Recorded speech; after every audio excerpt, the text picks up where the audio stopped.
So I grew up, I guess, largely with music filling the house always.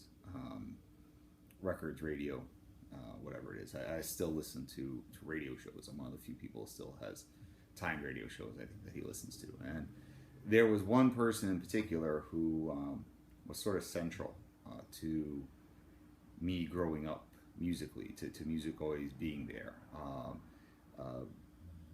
Introducing me to the concept that sometimes the best performances are the ones that are just in the backyard. We didn't call it that, but that concept of kanikapila, right? That we're just jamming and making our own entertainment and having a great time in the backyard. So he was the first person, I guess, the first musician, professional musician that I used to really, look forward to seeing play. That I would make requests for, and it was easy because he was in the family. So he used to sing this song, and he used to sing it for a person in his life, and the lyrics are kind of funny. It's about that person that you love to death and sometimes make you crazy.